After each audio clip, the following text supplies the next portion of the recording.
Dyne ఇన్ బార్ pitch పై టాస్ గెలిచిన క్రికెటర్. పూర్తి వివరాలకు చదవండి రేపటి సాక్షి దినపత్రిక. ఆరోగ్య రంగానికి ఉరితాడు బిగుస్తోంది. చంద్రబాబు ప్రభుత్వంపై వైఎస్ జగన్ ఆగ్రహం.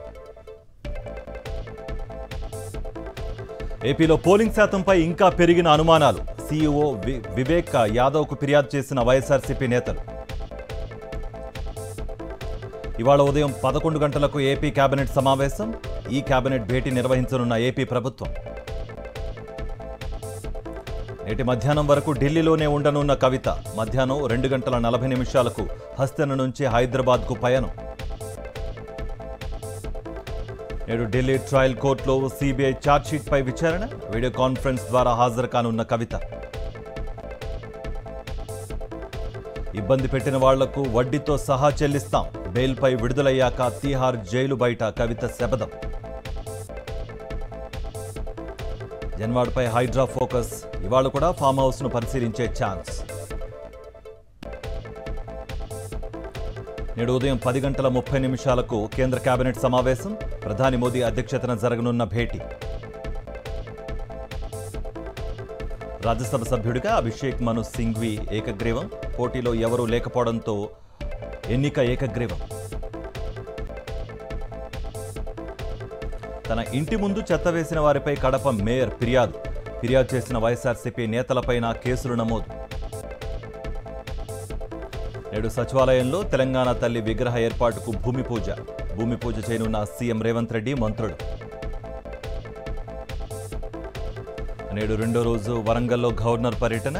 పర్యాటక ప్రాంతాల సందర్శన. అధికారులు, కళాకారులతో భేటీ. తాడిపత్రి టీడీపీ ఎమ్మెల్యే జేసీ అస్మిత్ రెడ్డి అత్యుత్సాహం. సీఐ లక్ష్మీకాంతరెడ్డిని సస్పెండ్ చేయాలని నిరసన. సారీ చెప్పడంతో ధర్నా విరమణ. పల్నాడు జిల్లా చిలకలూరిపేటలో పోలీసులు అత్యుత్సాహం.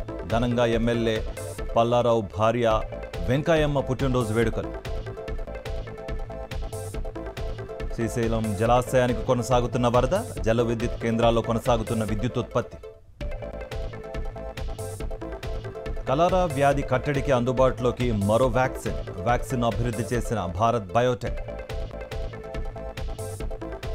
తూనికలు, కొలతల శాఖపై మంత్రి ఉత్తమ్ సమీక్షా సమావేశం.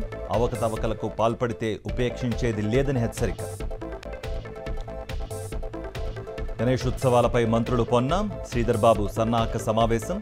ఏర్పాట్లు, భద్రత, ట్రాఫిక్, విద్యుత్ తదితర అంశాలపై సమీక్ష. కొమరం భీం ఆసిఫాబాద్ జిల్లాలో రోడ్డెక్కిన ఆర్టీసీ కార్మికులు. సంస్థను ప్రభుత్వంలో విలీనం చేయాలని డిమాండ్. కర్నూలు జిల్లా రచ్చమర్రిలో రెచ్చిపోతున్న గ్రావెల్ అక్రమార్కులు. యథేచ్ఛగా గ్రావెల్ తవ్వకాలు జరిపి ట్రాక్టర్లలో అక్రమంగా తరలింపు. శ్రీకాకుళం ఎస్పీ మహేశ్వరరెడ్డిని కలిసిన మాజీ మంత్రి ధర్మాన కృష్ణదాస్. పూర్ణప్రసాద్ను హత్య చేసిన వారిపై చర్యలు తీసుకోవాలని ఫిర్యాదు. కర్నూలు జిల్లా కోసిగిలో పర్యటించిన బాల నాగిరెడ్డి. కార్మెల్ పాఠశాలలో ఉచిత వైద్య శిబిరాన్ని ప్రారంభించిన ఎమ్మెల్యే. కన్న కూతురుపైనే లైంగిక దాడికి పాల్పడిన కామాంధుడు. అనంతపురం జిల్లా రాయదుర్గంలో అమానవీయ ఘటన.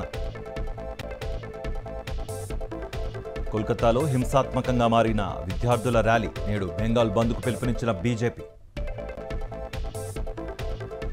ప్యారిస్లో నేటి నుంచి పారాలింపిక్స్ ప్రారంభం. భారత్ నుంచి పాల్గొననున్న 84 మంది అథ్లెట్స్.